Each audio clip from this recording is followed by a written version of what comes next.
शरीफ की मिलाद, 11वीं शरीफ की लंगर किसका करते हैं? जोर से बोलो, गौसे पाक का। और 11 के बाद हम कहाँ पहुंचते हैं? 12 में। 12वीं का मतलब क्या हुआ? 12 रबीउल अव्वल। यानी हम लोगों का काम है कि 11वीं वाले बाबा तक पहुंचे, उनका काम है कि रसूल पाक तक पहुंचाएं, और रसूल पाक का करम हो जाएगा तो वहदहू ला शरीक के पास हम पहुंच।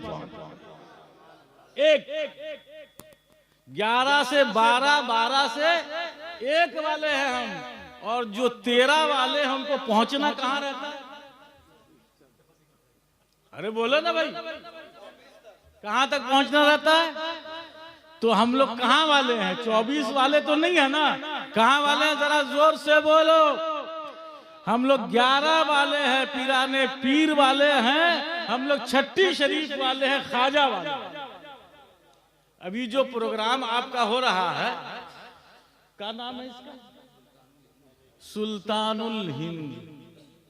सुल्तानुल हिंद का मतलब? अरे कैसे मुसलमान है भाई? हाँ, हिंदुस्तान के बादशाह।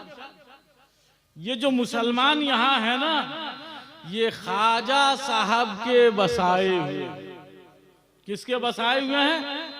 ख्वाजा साहब के बसाए हुए हैं। उनकी करामत आप लोगों ने सुनी होगी कि ख्वाजा साहब ने ऊंट को बैठा दिया था, तो वो ऊंट बाद में फिर उठने वाले नहीं थे, वो उठ ही नहीं रहे थे। तो जो ख्वाजा ऊंट बैठा दे वो ना उठ सके, तो जिसको ख्वाजा बसा दे उसको कोई नहीं उठा सकता। आज मुसलमानों के खिलाफ, मस्जिदों के खिलाफ, मदरसों के खिलाफ, हमारी अजानों के खिलाफ, हमारी नमाजों के खिलाफ, हमारे मस्जिदों कब्रिस्तान के खिलाफ लोग लगे हुए हैं। और ये आज से नहीं लगे हुए हैं, बहुत जमाने से लगे हुए हैं, मगर हम ख्वाजा के बसाए हुए हैं। ना कल उठे थे, ना आज उठने वाले। थोड़ा जोर से आवाज बुलंद नारा कब चलेगा? हाँ, ख्वाजा साहब के बसाए हुए हैं हम, ख्वाजा साहब के बसाए हुए, इसलिए किसी के उठाने से, जोर से बोलो, नहीं उठने वाले हैं। महीना कौन सा चल रहा है?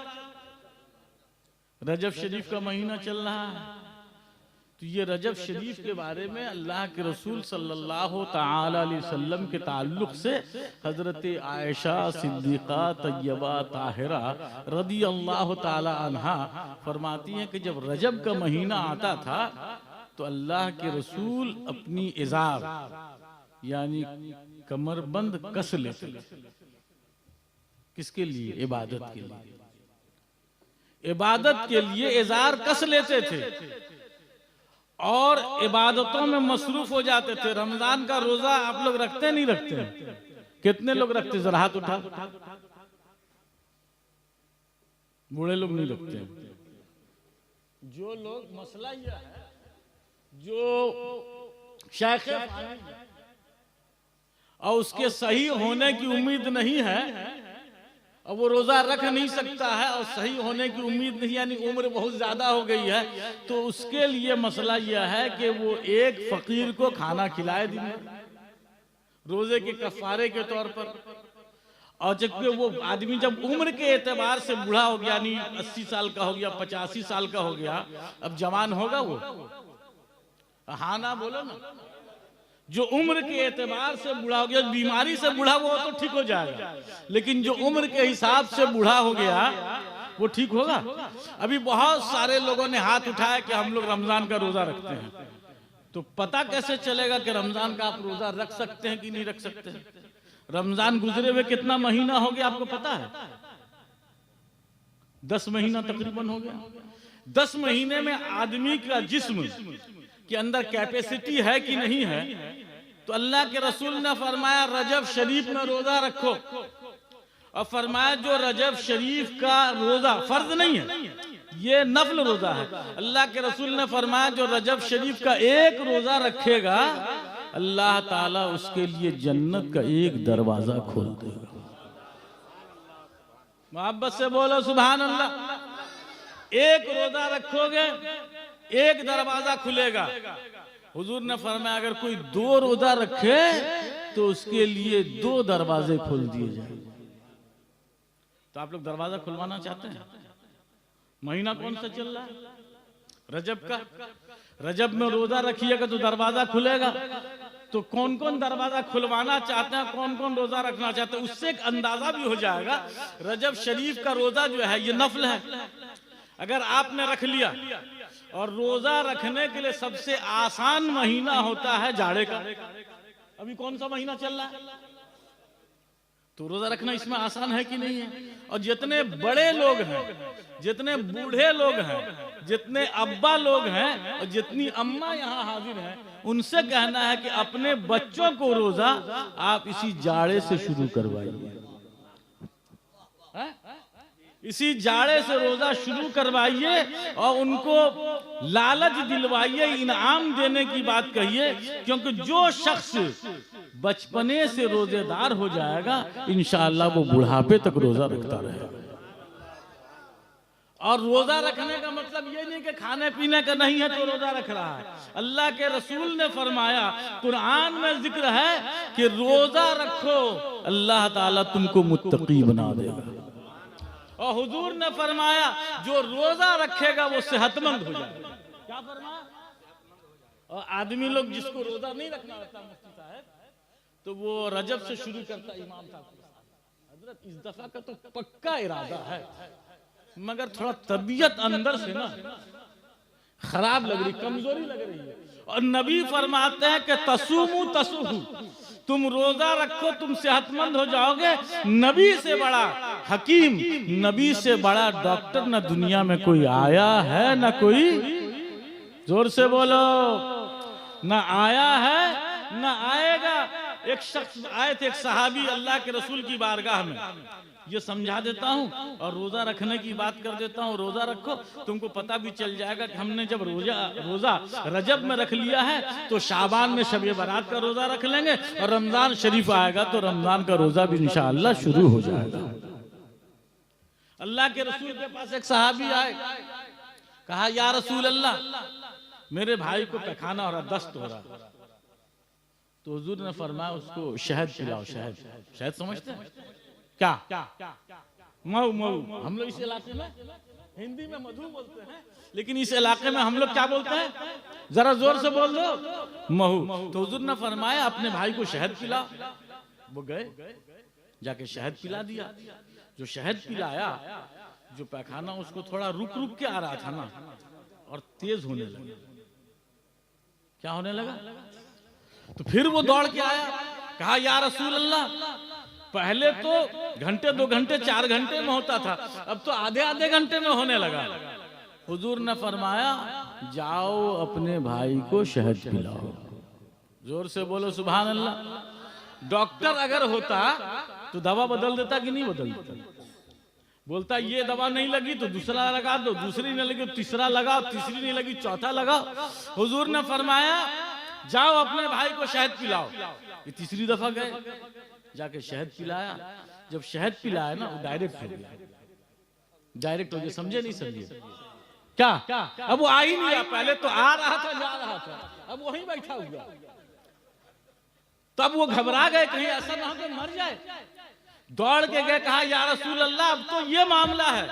हुजूर ने फरमाया, जो जुमला वो सुनिए। हुजूर ने फरमाया तेरे भाई का पेट गलत हो सकता है, मेरी दवा गलत नहीं हो सकती। कहा तेरे भाई का पेट गलत हो सकता है, मेरी दवा गलत नहीं हो सकती। तो कहा जा अपने भाई को शहद पिला। आए, जिसको पैखाना बहुत ज्यादा हो जाए ना, तो उसके बदन से पानी निकल जाता है, तो कमजोरी हो जाती है, वो चलने फिरने के लायक नहीं रहता है। तो ये तीसरी दफा जब आए, शहद पिलाया, थोड़ी देर के बाद उसका पैखाना भी बंद हुआ, कमजोरी भी खत्म हो गई।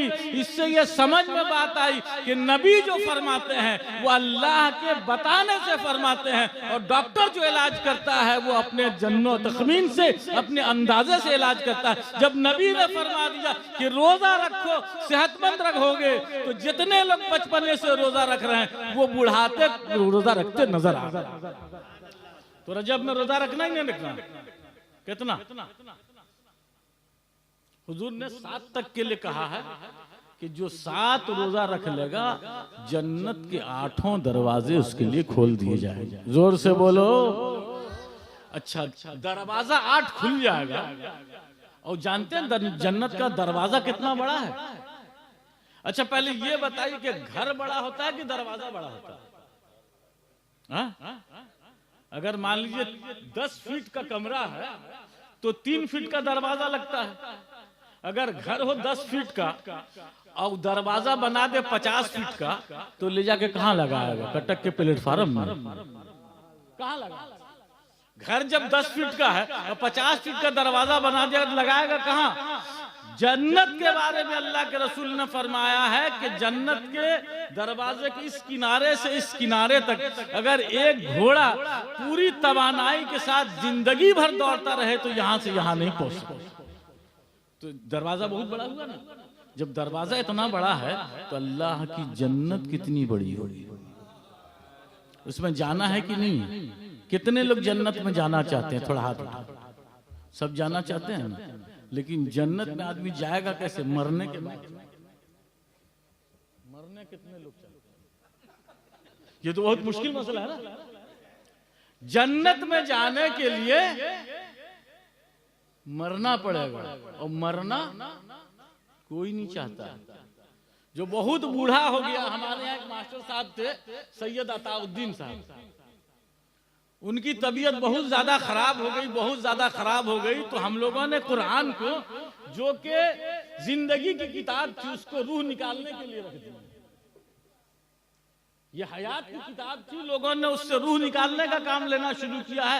ये मशहूर है और किताबों में भी जिक्र है कि जिसकी रूह नहीं निकल रही हो, बहुत तकलीफ में हो, तो सूरह यासीन शरीफ पढ़ दो तो उसकी रूह आसानी से। हमारे सैयद साहब थे सैयद अताउद्दीन साहब, उनकी तबीयत बहुत ज्यादा खराब हो गई। मदरसे के बच्चों को उस्ताद, 200-250 बच्चों को उस्ताद, उनको मालूम हुआ, बच्चे लोग चले गए। एक बच्चे ने देखा हजरत बहुत कर्ब में है, तकलीफ में है, तो बैठ गया, सूरह यासीन शुरू कर दिया।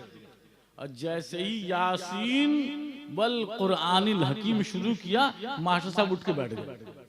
बोले इसको बंद करो, बोले इसको बंद करो, हमको मालूम है कि सूरह यासीन पढ़ने से आसानी से रूह निकल जाती है, हम मरना नहीं चाहते। समझे आप? तो जन्नत में जाना सब चाहते हैं, मगर मरना जो एकदम लागर हो गया, एकदम लागर, अशरफुल कादरी साहब एकदम लागर हो गया है। अगर आप उसको बोल दीजिए, जाके बोलिए कि मरिएगा चचा, बोले कैसा बेहुदा मौलाना आया है हमारी इयादत के लिए, मौत की दुआ कर रहा है। लेकिन उसको अगर बोलिएगा आप जन्नत जाएंगे तो फौरन बोलेगा हाँ। तो बगैर मरे हुए कोई जन्नत जाता है? बोलिए आप लोग। नहीं ना, तो मरना तो पड़ेगा ना, कि नहीं मरना पड़ेगा? तो हम लोग सब मरेंगे कि नहीं मरेंगे? आप लोग कुछ बोल नहीं रहे, तो क्या सोच रहे खाली मौलवी लोग मरेंगे? मरना तो सबको है ना। अरे मौलवियों का तो एहसान है कि तुम्हारी पैदाइश से लेके तुमको जन्नत दाखिल करने तक का सब काम यही करता। पैदा हुए तो अजान दिया, कौन देगा अजान? बाप देता है। बाप बनने की ख्वाहिश है, बाप बनने की ताकत है, मगर अजान देने की सलाहियत नहीं है, इकामत कहने की सलाहियत नहीं है। बच्चा पैदा हो गया, नाम रखने की बात आई तो मौलाना करेंगे, मदरसा अकीका करना है तो ज़बा करेंगे मौलाना, दुआ पढ़ेंगे मौलाना, मगर गोश्त खाएगा? मसला पूछने आता है, हजरत ये जो अकीके का गोश्त है, अब्बा अम्मा दादा दादी नाना नानी खा सकते हैं कि नहीं खा सकते? क्यों, खाने की बात है ना, तो पूछने आते हैं। और ये मसला सुन लो, अकीके का गोश्त जो है ये शुक्राने का गोश्त है। जो हुक्म कुर्बानी के गोश्त का है वही हुक्म अकीके के गोश्त का है। खुद भी खाओ, गरीबों को भी खिलाओ, रिश्तेदारों को भी दो, इसका यही हुक्म है। इसीलिए अकीका कीजिए। अकीके की दुआ कौन पढ़ेगा? मौलाना। बच्चे का नाम रखना हो तो कौन रखेगा?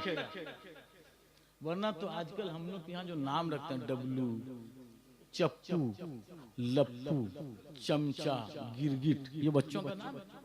अल्लाह के रसूल ने फरमाया बच्चों का अच्छा नाम रखो, क्योंकि अच्छे नाम का असर बच्चे की शख्सियत पे पड़ता है। और हुजूर ने फरमाया सबसे अच्छा नाम अब्दुल्ला अब्दुर्रहमान है, मेरे नाम पे नाम रखो, मेरी कुन्नियत पे नाम न रखो। तो हम लोग को अच्छा नाम रखना चाहिए कि नहीं रखना चाहिए? नाम तो सबसे बढ़िया बढ़िया बच्चों से पूछते बेटा तेरा नाम क्या है? आप लोग मेरी तरफ देख रहे कि नहीं देख रहे? लोग बच्चों से पूछते बेटा तेरा नाम क्या है, तो वो बोलता है स्कूल वाला की घर वाला पूछता है, स्कूल वाला की घर वाला, यानी स्कूल में अलग नाम है और घर में अलग नाम है। बच्चे का अच्छा नाम रखिए, और घर वाले ही अच्छे नाम से अगर पुकारेंगे तो बाहर वाले भी अच्छे नाम से पुकारेंगे। और नाम अच्छा रहेगा तो अच्छे नाम का असर बच्चे की जिंदगी पे, उसकी शख्सियत पे अच्छा पड़ेगा। ठीक है। और फिर जब थोड़ा बच्चा बड़ा हो जाए तो निकाह कौन पढ़ाएगा? मौलाना पढ़ाएंगे ना। तो मौलाना का कितना काम आ रहा है? निकाह भी वही पढ़ाएंगे, फिर उसका जो बच्चा होगा उसका निकाह भी वही मौलाना पढ़ाएंगे। और इत्तेफाक से अगर किसी का इंतकाल हो जाए तो जनाजा कौन पढ़ाएगा? जब सब हम ही लोग करेंगे तो जमीन ज्यादा सब हम ही लोग, कुरान खानी करके बख्शवाएंगे मौलाना, जन्नत तक पहुंचाएंगे मौलाना, मगर बाप जो छोड़ के गुजरा है उसको लेगा कौन? तो फैसला यही हो जाए ना कि जो इसाले सवाब करके जन्नत तक पहुंचाएगा, माल भी तो मौलाना लोग तो बहुत बड़े बड़े आदमी हो जाएंगे। मालूम होगा एक एक गांव के मालिक है मौलाना, एक एक मोहल्ले के मालिक है मौलाना, एक एक बस्ती के मालिक है मौलाना।